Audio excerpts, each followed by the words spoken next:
Bismillahirrahmanirrahim. Assalamualaikum warahmatullahi wabarakatuh. Alhamdulillahi rabbil alamin. Wabihi nasta'in ala umuri dunya waddin. Asyhadu an la ilaha illallah wahdahu la syarika lah. Wa asyhadu anna Muhammadan abduhu wa rasuluhu la nabiyya ba'dah. Amma ba'd. Ayyuhal mustami'un. A'azzakumullahu jami'an.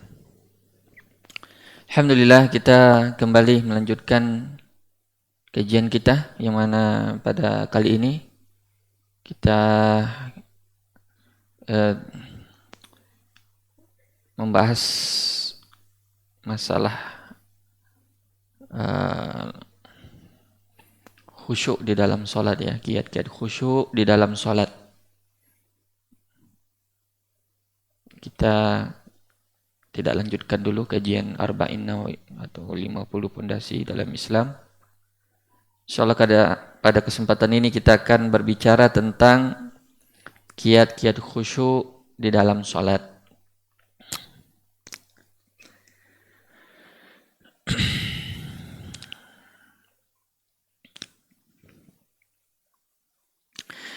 Baik. Salat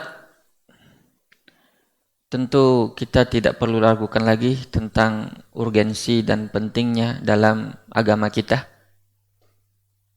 Salat itu merupakan rukun Islam yang paling penting setelah dua kalimat syahadat. Salat merupakan tiang agama. Salat merupakan amalan yang pertama kali dihisab di hari kiamat. Makanya ulama mengatakan fahiya amunuddinu fahfadhanha fa inna awwalis su'ali anha. Salat itu adalah tiangnya agama, maka jagalah salat tersebut. Karena pertanyaan di hari kiamat tentang amalan seseorang adalah tentang salatnya. Inna awwalu ma yuhasabu bihil abdu yaumal qiyamah salatuhu. Sesungguhnya yang paling pertama nanti dihisab di hari kiamat yaitu salatnya. Dan dia juga merupakan rukun Islam yang paling penting yang kedua setelah dua kalimat syahadat.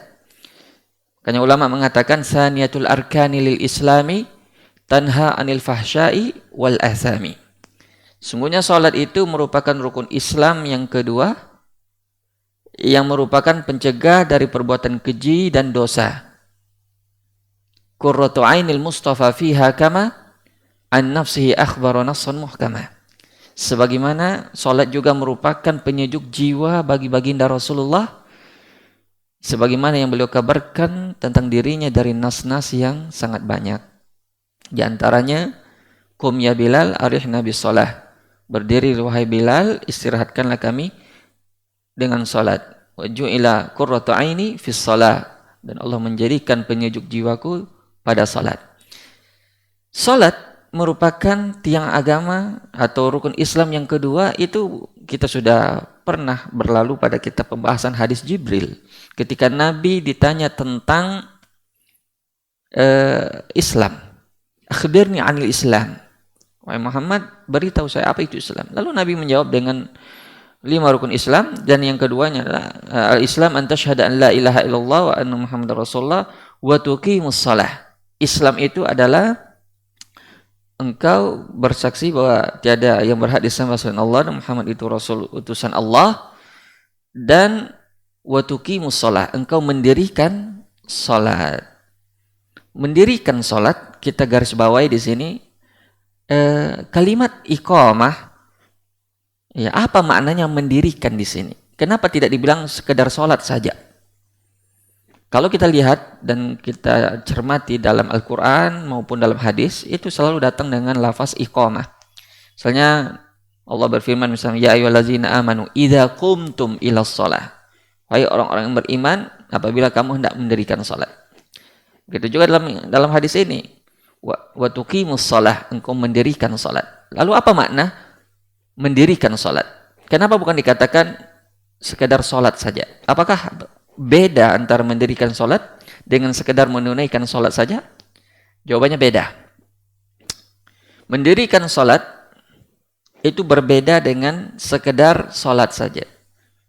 Nah, ini yang membedakan salatnya orang yang salat. Nah, mari kita perhatikan. Dan di sini kita akan lihat termasuk dari kategori mana kita ini sebenarnya. Apakah kita selama ini sudah mendirikan salat sebagaimana yang diperintahkan atau baru sekedar salat? Baik. Apa bedanya? Mendirikan salat, yang pertama di antara mendirikan salat adalah melaksanakannya sesuai dengan yang dilakukan oleh Nabi sallallahu alaihi wasallam. Nabi bersabda, "Shallu kama ra'aitumuni usalli." Salatlah sebagaimana kalian melihat saya salat. Dari hadis ini dipahami bahwa salat itu bukan hanya sekedar gerakan saja dari takbir sampai salam. Karena kalau sekedar gerakan saja, barangkali belum bisa dikategorikan sebagai salat yang diterima. Sebagaimana hadis Abu Hurairah radhiyallahu taala anhu yang diriwayatkan oleh Bukhari dan Muslim yang dikenal dengan hadis musii'us shalah, yaitu ketika ada seorang laki-laki masuk ke dalam masjid, yakni dari pedalaman, dari Badiah, orang Badui, anna Nabiya sallallahu alaihi wasallam dakhala al-masjid fa dakhala rajul. Bahwasanya Nabi sallallahu alaihi wasallam masuk ke dalam masjid, lalu masuk setelahnya seorang laki-laki. Fa shalla, lalu dia salat. Summa fa sallama ala Nabi sallallahu alaihi wasallam, lalu dia mengucapkan salam kepada Nabi sallallahu alaihi wasallam. Faradda alaihi salam, lalu Nabi menjawab salamnya. Lalu Nabi mengatakan, "Shalli fa innaka lam tusalli." Ulangi salatmu karena sesungguhnya kamu belum salat. Lalu orang ini mengulangi salatnya. Kemudian dia mengucapkan salam lagi kepada Nabi. Dan Nabi mengatakan sekali lagi, "Shalli fa innaka lam tusalli." Ulangi sekali lagi salatmu karena sesungguhnya kamu belum salat. Nah, dari sini kita memahami bahwa itu sampai 3 kali. Di sini orang ini sudah datang dengan takbiratul ihram, dengan ruku, dengan sujud, dengan semua rukun-rukun yang zahirnya, gerakan-gerakan salat dia sudah datang dari takbir sampai salam. Tapi ada yang tidak dia lakukan. Lalu orang ini bertanya kepada Nabi, "Ma'ahsinu ghaira hadza wallazi ba'atsaka bil haqq nabiyyan." Demi zat yang mengutusmu sebagai nabi. "Ma'ahsinu ghaira hadza fa'allimni." Saya tidak mampu lagi salat lebih baik, lebih bagus daripada ini. Tolong ajari saya salat yang benar. Lalu Nabi mengajarkannya, "Fa iza kumta ila shalah fa asbigil wudu." Apabila kamu hendak melakukan salat, maka pertama perbaiki wudu, sumastaqbil kiblah, kemudian menghadap ke kiblat, summa fakabbir, kemudian baca takbir, kemudian summa qra' ma tayassara ma'aka minal Qur'an, baca apa yang kamu dapat dari Al-Qur'an, summarka hatta tatma'inna raqian. Kemudian kamu ruku sampai kamu tumakninah dalam keadaan ruku. Sumarfa hatta ta'tadila qa'iman. Kemudian bangkit dari ruku, i'tidal sampai kamu dalam keadaan tumakninah. Tsummasjud hatta tatma'inna sajidan. Kemudian sujud sampai kamu tumakninah, ya, dalam keadaan sujud. Summajlis hatta tatma'inna jalisan, lalu duduk sampai kamu tumakninah. Summasjud hatta tatma'inna sajidan. Summa fa'al zalika fi sholatika kulliha. Kemudian lakukan seperti itu di dalam sholatmu semuanya. Hadis ini menunjukkan bahwa ternyata yang tidak dilakukan oleh orang musii'us shalah tadi itu, orang yang sholatnya dianggap tidak sah oleh Nabi, yaitu dia tidak tumakninah di dalam sholatnya. Maka di antara perbedaan mendirikan sholat dengan hanya sekedar melaksanakan sholat adalah yang dia melaksanakan sesuai dengan yang dilakukan oleh Nabi sallallahu alaihi wasallam. Dia datang dengan semua rukunnya. Dia datang semua dengan syaratnya, wajibnya, bahkan kalau perlu dengan sunnah-sunnahnya semuanya. Itulah salat yang benar, yang mendirikan salat yang disebutkan di dalam hadis. Nah, kemudian Yang kedua, di antara mendirikan salat, ya, yang disebutkan bahwasanya salat itu dia dilakukan pada waktunya. Ya, itulah kalau kita perhatikan perbedaan antara orang yang sekedar melaksanakan salat dengan mendirikan salat. Dia kalau yang mendirikan salat melakukannya pada waktunya. Karena Allah berfirman dalam Al-Quran, Inna salata kanat alal mu'minina kitaban mawquta. Sesungguhnya salat itu adalah waktu-waktu yang telah ditentukan bagi orang yang beriman. Adapun yang tidak beriman, orang yang salatnya asal-asalan, yang penting gugur kewajibannya, maka mereka mengakhirkannya biasanya di akhir waktunya. Bahkan mau habis waktunya, terserah mereka sesuai dengan hawa nafsunya. Ini perbedaannya. Yang penting gugur kewajibannya. Bahkan mau habis waktunya, baru mereka salat. Nah, orang yang seperti ini justru dapat ancaman dalam Al-Quran. Kalau yang tadi, itu orang yang dapat janji dari Al-Quran. Qad aflahal mu'minun alladzina hum bisalatihim khasyi'un. Adapun orang yang suka mengakhir-akhirkan waktunya di dalam salatnya, yang lalai dari salatnya, maka mereka justru mendapat ancaman dari Allah. Allah berfirman, fawailul lil musallin alladzina hum an salatihim sahun. Ini orang yang salat ini yang diancam. Nah, ini perhatikan. Jadi salat itu pun diatur waktunya, tidak semau-maunya kita. Itu diantara mendirikan salat. Ya.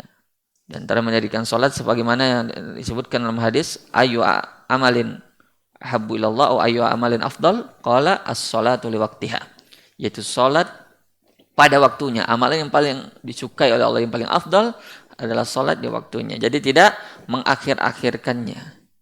Kecuali mungkin ada waktu salat seperti waktu Isya, ya. Nabi pernah atama Rasul sallallahu alaihi wasallam zata laila. Ya. Nabi pernah mengakhirkan waktu sholat Isya di sebagian malam. Ya. Kemudian,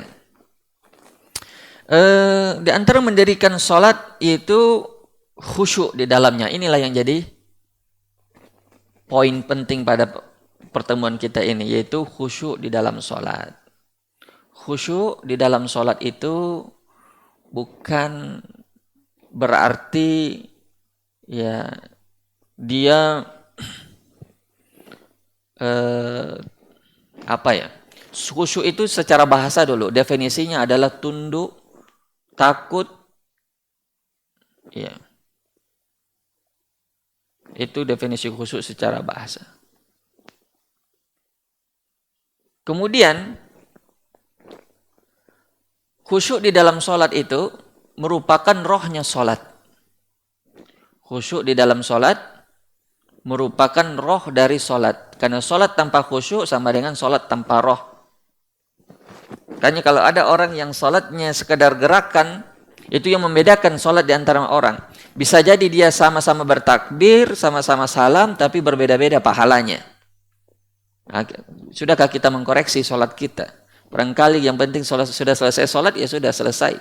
Padahal di antara manusia, ada yang sholatnya cuma dapat 1/10-nya, ada yang cuma dapat 1/9, 1/8, 1/7, 1/6, 1/5, 1/4, 1/3, 1/2, dan ada yang tidak dapatkan apa-apa. Itu disebutkan di dalam hadis seperti itu. Yaitu orang yang sholatnya yang tidak khusyuk. Kita tidak suruh dia mengulangi sholatnya, akan tetapi dia tidak mendapatkan pahala sholatnya di sisi Allah Subhanahu Wa Taala. Maka kadar pahala seseorang di dalam sholatnya sesuai dengan kadar kekhusyuannya. Jadi kalau orang tidak khusyuk di dalam sholatnya, itulah yang dinamakan sekedar menggugurkan kewajiban. Dia tidak mendirikan sholat sebagaimana yang diperintahkan oleh Allah Subhanahu Wa Taala. Hatinya tidak hadir di dalam sholatnya. Pikirannya lain, gerakannya lain, bacanya lain. Dia hanya sekedar berdiri sholat, namun pikirannya kemana-mana. Ini orang yang tidak khusyuk di dalam sholatnya. Mungkin ada yang bertanya, lalu bagaimana caranya kita bisa khusyuk di dalam sholat kita?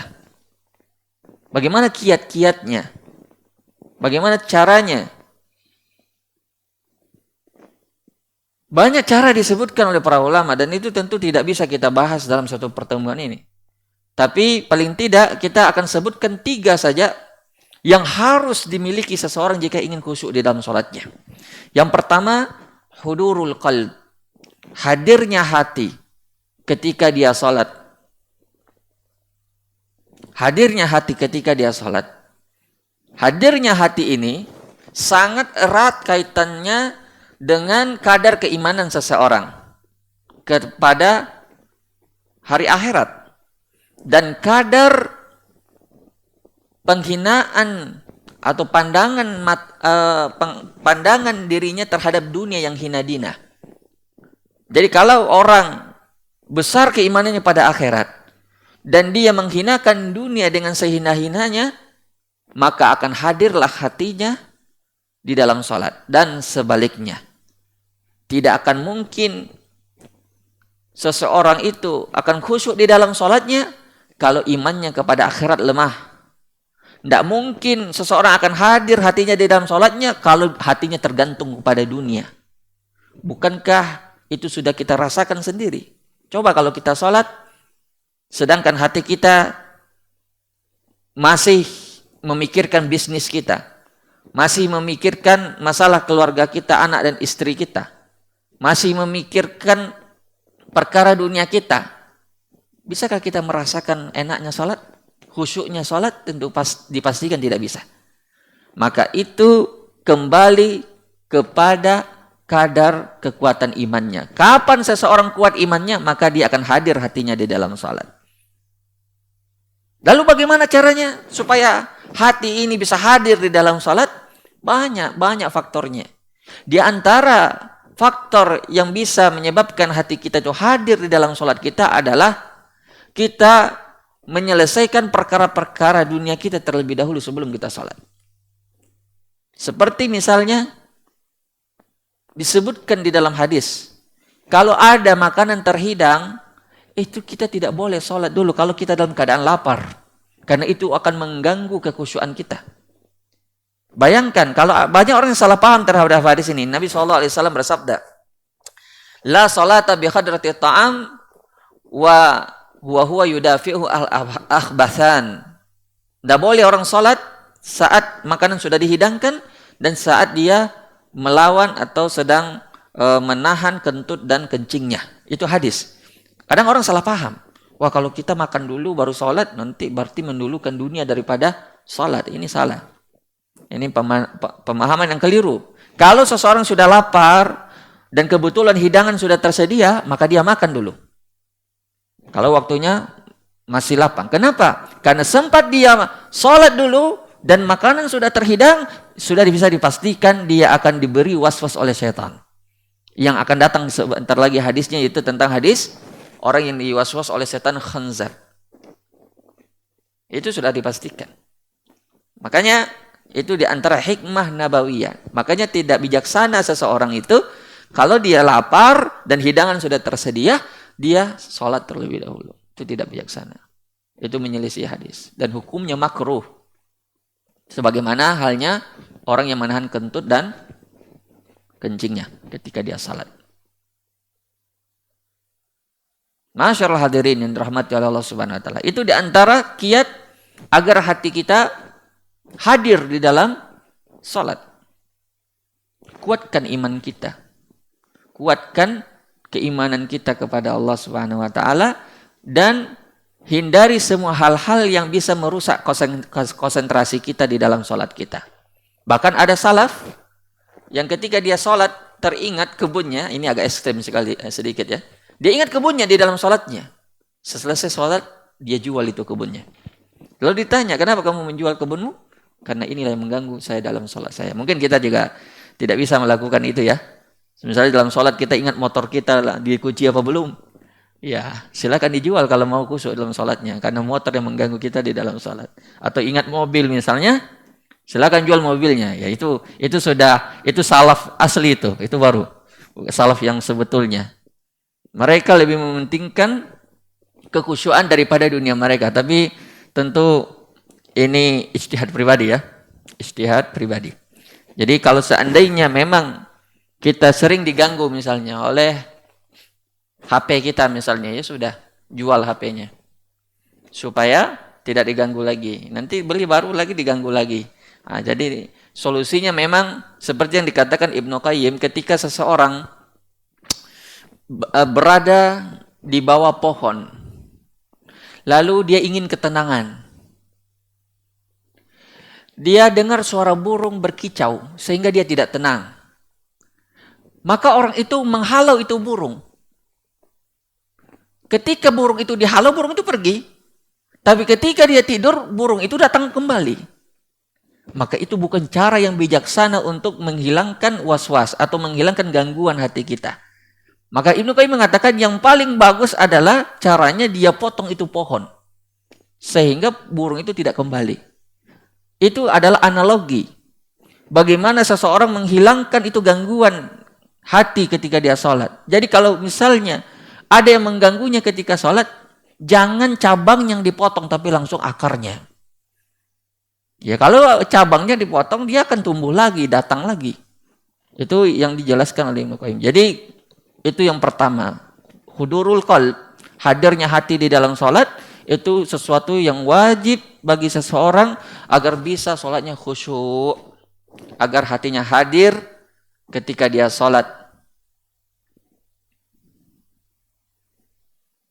Kemudian yang kedua, yang wajib dimiliki seseorang atau dilakukan seseorang jika sholatnya ingin khusyuk. Yang kedua yaitu adalah fahmul ma'ani, memahami makna-makna bacaan sholatnya.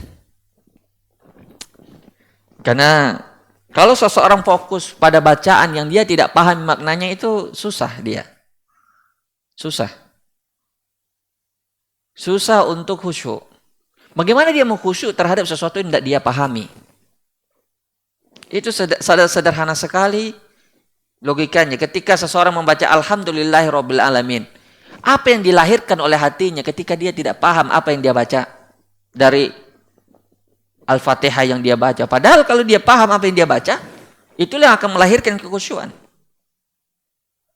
Makanya ketika seseorang memahami apa yang dia baca, disitulah lahir khusyuk. Contoh, ketika kita membaca Allahu Akbar saja, kita paham artinya Allah Maha Besar. Lebih besar dari segalanya. Itu saja sudah melahirkan kekhusyuan kita. Ditambah lagi doa iftitah yang kita baca. Ditambah lagi Al-Fatihah yang kita baca. Dan itu secara khusus ada hadis qudsinya. Ketika kita berdoa, ternyata Allah menjawab doa kita. Dalam hadis qudsi Nabi SAW bersabda, Allah berfirman, qasamtu baini wa baina abdi ila nisfain. Saya membaginya antaraku dengan diri hambaku menjadi dua bagian, yakni Al-Fatihah. Idza qala al-'abdu alhamdulillahirabbil alamin, qala hamidani 'abdi.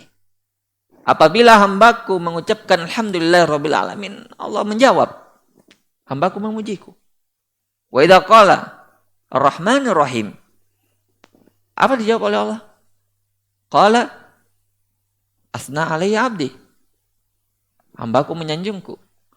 Ketika kita mengucapkan Maliki yaumiddin, Allah menjawab, majjadani 'abdi. Hambaku mengagungkanku. Lalu ketika kita mengatakan iyyaka na'budu wa iyyaka nasta'in, hanya padamu ya Allah kami menyembah, hanya padamu kami meminta pertolongan. Apa kata Allah? Hadza baini wa baina 'abdi wa li 'abdi ma sa'al. Ini adalah antaraku dan antara hambaku, dan saya akan mengabulkan apa yang diminta oleh hambaku. Baru kita minta ihdinas siratal mustaqim, siratal ladzina an'amta 'alaihim. Ya Allah, berilah kami jalan yang lurus, hidayah ke jalan yang lurus. Jalan yang engkau beri nikmat kepada mereka, bukan jalan yang engkau murkai, yaitu dari kalangan Yahudi. Dan bukan juga jalan yang sesat, yaitu jalan di kalangan orang yang Nasrani. Yahudi, yaitu orang yang diberi oleh ilmu tapi tidak diberi oleh amalan. Jalan yang Allah sesatkan, Allah beri dia amalan tapi tidak diberi ilmu sehingga mereka tersesat. Kita berlindung dari dua-duanya. Kita minta pada Allah, diberi ilmu dan diberi amal sekaligus. Ini. Kita paham apa yang kita baca. Sehingga hadir itu di dalam hati kita ketika baca Al-Fatihah. Sehingga kita seolah-olah berdiskusi dan berdialog di hadapan Allah. Makanya seorang salaf, yaitu Zainul Abidin, beliau itu ketika berwudu langsung berubah warna kulitnya menjadi kuning, ketakutan, pucat. Lalu ditanya, kenapa Anda pucat? Terus dijawab, tahukah Anda siapa yang akan saya hadapi ketika saya berdiri sholat? Ini baru berwudu, belum sholat ini.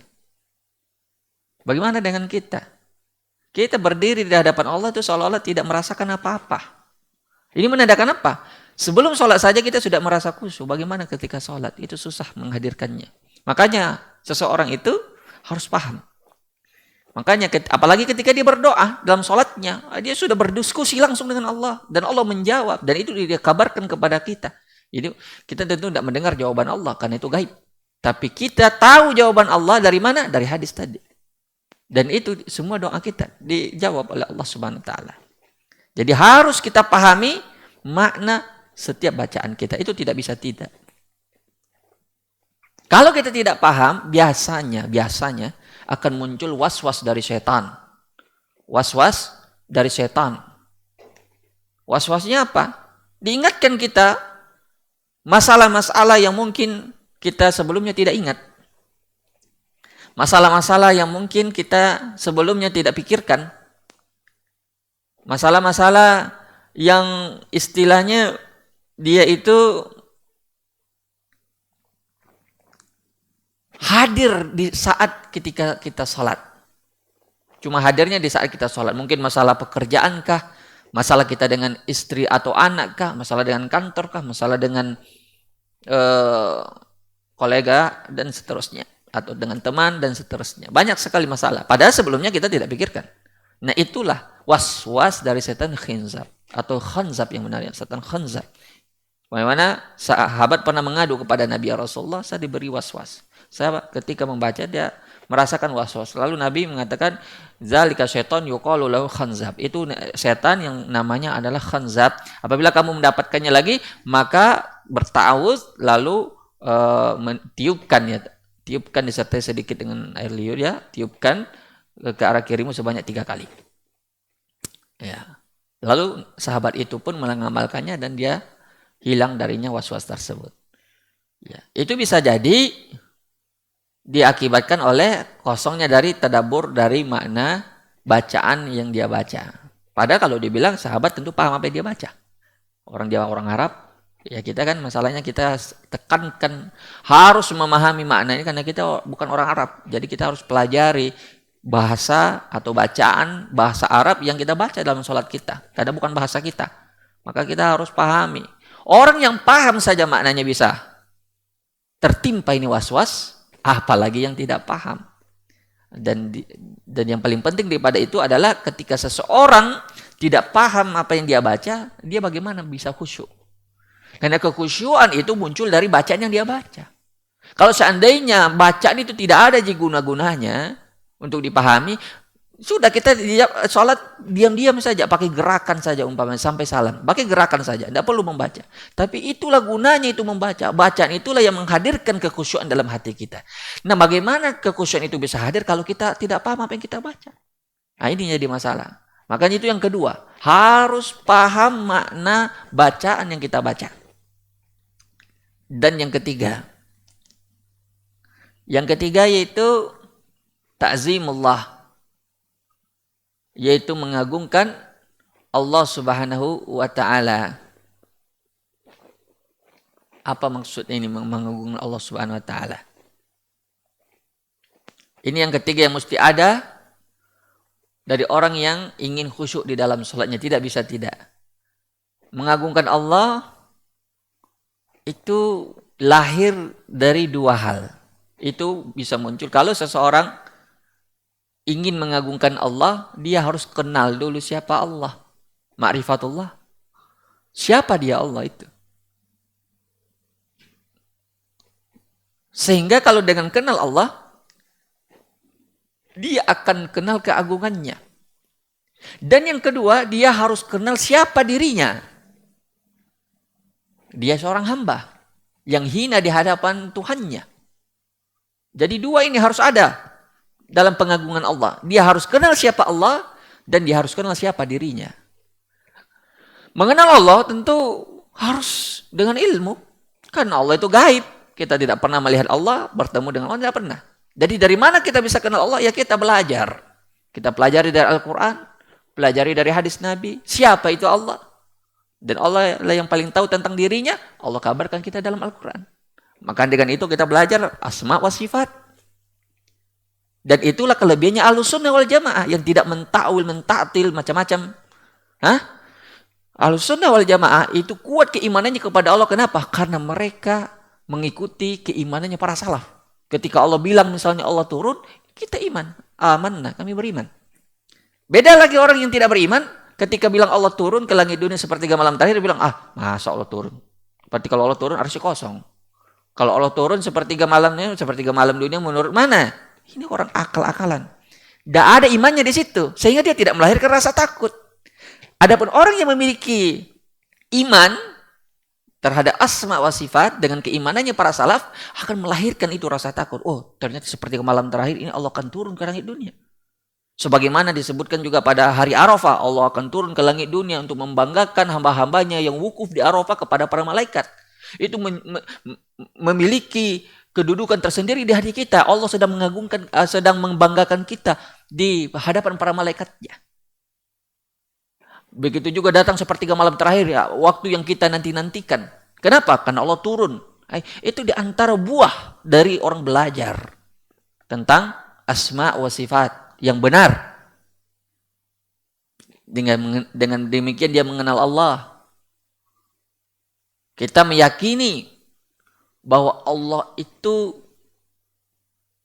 bisa marah, bisa tersenyum. Itu semua sifat dipelajari. Dia itu melahirkan keimanan di hati kita. Allah melihat, Allah mendengar. Kita tidak membatasi sekedar 20 sifat saja. Kita mengimani semua yang dikabarkan oleh Allah tentang dirinya, karena dia lah yang lebih paham tentang dirinya. Lalu di antara manusia yang lebih paham tentang Allah setelah Allah adalah Rasulnya. Maka kita beriman. Dengan demikian akan lahirlah sifat pengagungan kepada Allah. Dan itu akan melahirkan kekhusyuan kepada kita. Bukankah kita lihat tadi bagaimana banyak hadis-hadis yang menunjukkan bagaimana Nabi kalau beliau sholat kadang beliau menangis sampai kedengaran suara tangisannya. Seperti suara air mendidih yang di bejana, di periuk. Saking luar biasanya menangisnya. Abu Bakar jangan ditanya, beliau baka, orang yang mudah sekali menangisnya. Karena kenapa? Keimanannya kepada Allah. Maka pengagungannya kepada Allah. Umar jangan ditanya. Beliau memiliki 2 tanda hitam di bawah matanya karena saking seringnya beliau menangis. Innama ashku bathi wa huzni ilallah. Ketika beliau membaca surah Yusuf, beliau menangis luar biasa. Ali bin Abi Thalib dan para salaf banyak sekali. Kalau kita hitung satu persatu agak sangat banyak. Bagaimana mereka begitu khusyuk di dalam sholatnya. Bahkan ada di antara mereka yang ketika sholat runtuh bangunan di sampingnya, dia tidak bergeming di dalam sholatnya. Kenapa? Karena kehadiran hatinya dia mengenal Allah Subhanahu wa taala. Itu tadi Zainul Abidin ketika berubah warna kulitnya pucat pasi ketika hendak sholat. Kenapa bisa begitu? Karena dia mengenal siapa Allah yang akan dia hadapi. Jadi pengagungan terhadap Allah itu, pengenal terhadap Allah itu akan melahirkan 2 hal. Yang pertama, dia harus mengenal siapa Allah, dan yang kedua harus mengenal siapa dirinya. Dengan demikian dia bisa melahirkan kekhusyuan, rasa harap, rasa cemas. Karena orang yang mengenal Allah dan menghinakan dirinya di hadapan Allah, di situ intinya kekhusyuan. Dan dari situlah lahir rasa ar-raja wal khauf. Raja yaitu harap Allah memberikan pahala terhadap salat yang dia lakukan. Kenapa dia berharap demikian? Karena sebetulnya dia salat itu bukan untuk Allah. Karena Allah itu tidak butuh dengan salat kita. Allah itu tetap Tuhan walaupun kita tidak salat. Jadi yang butuh terhadap sholat kita itu ya kita sendiri. Makanya dia tetap berharap setelah dia sholat pun, kenapa kita setelah sholat kita beristighfar? Ketika kita sholat, selesai sholat kita beristighfar. Padahal kita sudah beribadah ini, sudah melaksanakan apa yang Allah perintahkan. Tapi tetap kita beristighfar. Karena kita tahu bahwa di situ ada kekurangan. Karena kita tahu bahwa Allah tidak butuh pada sholat kita. Justru kita yang butuh kepada sholat kita. Semoga Allah memberinya pahala. Maka di situ ada ar-raja, yaitu mengharapkan pahala dari Allah Subhanahu wa taala. Dan yang kedua al-khauf, yaitu rasa takut. Rasa takut. Rasa takut itu maksudnya di sini adalah rasa takut kalau Allah menghukumnya. Barangkali dalam sholatnya itu banyak hal-hal yang kurang. Seperti mungkin kurangnya kekhusyuannya di dalam sholat tersebut. Sehingga dia merasa tidak pantas dipersembahkan sholat seperti ini kepada Allah yang begitu banyak memberikan nikmat kepadanya. Sehingga dia merasa, ya Allah tolong jangan hukum saya, terima segala kekurangan saya. Sehingga dia tetap ada rasa harap diberi pahala dan rasa cemas kalau-kalau Allah mendatangkan hukumannya gara-gara kekurangan yang terjadi di dalam sholatnya. Ini sebenarnya unsur-unsur yang ada pada sholat khusyuk. 3 ini. Yang pertama tadi itu adalah hudurul qalb, hadirnya hati. Yang kedua adalah ma'rifatul ma'ani, dia memahami apa yang dia baca. Dan yang ketiga adalah mengenal Allah dan mengenal dirinya. Dengan demikian akan lahir rasa kekhusyuan itu. Baik, jadi itulah sholat yang dinamakan sholat khusyuk. Dan itulah sholat yang sebenarnya sholat yang diperintahkan oleh Allah dan Rasulnya di dalam Al-Quran maupun di dalam hadis, salat yang seperti itu. Salat inilah yang bisa mencegah seseorang dari perbuatan keji dan mungkar. Yang kita sebutkan tadi fungsi salat apa? Tanha anil fahsya'i wal athami. Disebutkan oleh para ulama bahwa salat itu mencegah dari perbuatan keji dan dosa. Dan Allah juga berfirman, inna salata tanha anil fahsya'i wal mungkar. Sesungguhnya salat itu mencegah dari perbuatan keji dan mungkar. Tapi kalau salat yang sekedar melaksanakan salat saja, tidak ada ini 3 unsur. Iya, salat begitu saja. Tidak ada pengaruhnya dalam hidupnya. Sekedar menggugurkan kewajiban. Dan salat yang tidak khusyuk juga akan menjadi beban bagi pelakunya, orang yang melaksanakannya. Beda dengan salat yang khusyuk. Dia menjadi qurratu ain, yaitu penyejuk jiwa, penenang hati. Makanya disebutkan qurratu ainil mustafa fiha kama akhbara nassan muhkama, ya, akhbara an nafsihi nassan muhkama. Sebagaimana dikabarkan dalam banyak hadis bahwa Rasulullah menjadikan salat itu sebagai penenang, penyejuk jiwa. Apalagi kita zaman sekarang ini, di kondisi saat sekarang ini butuh kita memperbanyak salat kita. Tentu salat yang khusyuk tentunya, supaya hati kita tenang. Banyak masalah ekonomi, masalah kesehatan, macam-macam masalah. Dan itu obatnya cuma salat sebenarnya. Jadi kalau orang salatnya khusyuk, justru salat itu jadi solusi dalam hidupnya. Tapi kalau orang salatnya tidak khusyuk, maka salat itu akan jadi beban dalam hidupnya. Makanya kalau orang yang tidak khusyuk itu salatnya, ketika datang suara azan dia bilang, salat lagi. Salat misalnya, azan misalnya. Jadi dia berasa berat, terbebani. Makanya wa innaha lakabiratun illa 'alal khashiin, kata Allah. Sesungguhnya salat itu amat sangat berat illa, kecuali 'alal khashiin, bagi orang yang khusyuk. Adapun bagi orang yang tidak khusyuk berat sekali itu salat. Nabi itu banyak masalahnya. Orang yang paling banyak ujiannya, cobaannya, tapi beliau orang yang paling senang hidupnya. Makanya beliau mengatakan idza azamul amr shalla. Apabila beliau mendapatkan suatu masalah, langsung beliau salat. Kenapa? Salat itu jadi penenang, penyejuk bagi beliau. Ya. Jadi kalau kita mau berbicara tentang mendirikan salat, mungkin masih jauh kita dari sana. Tapi tidak masalah, kita belajar. Kita pelajari mulai dari kita bersungguh-sungguh menguatkan ketakwaan kita, keimanan kita, menguatkan hati kita, agar senantiasa bertambah keimanan kita kepada akhirat dan berkurang ketergantungan kita kepada dunia. Kita belajar untuk memahami bacaan-bacaan dalam sholat kita, Kita belajar untuk mengenal Allah dengan nama-nama dan sifat-sifatnya sebagaimana pemahamannya para salaf. Cuma itu saja intinya. Kalau orang ingin sholat khusyuk, cuma itu saja. 3 ini dipenuhi, insya Allah sholatnya khusyuk. Sholat sebagaimana sholat al-muwaddi', yaitu sholat perpisahan. Seolah-olah itu sholat terakhirnya. Tapi kalau kita koreksi atau kita introspeksi sholat kita selama ini barangkali, di antara sholat 5 waktu ini saja, tidak usah yang sholat sebelum-sebelumnya, mungkin kita belum merasakan di antara 5 ini yang khusyuk. Kenapa? Karena mungkin banyak hal.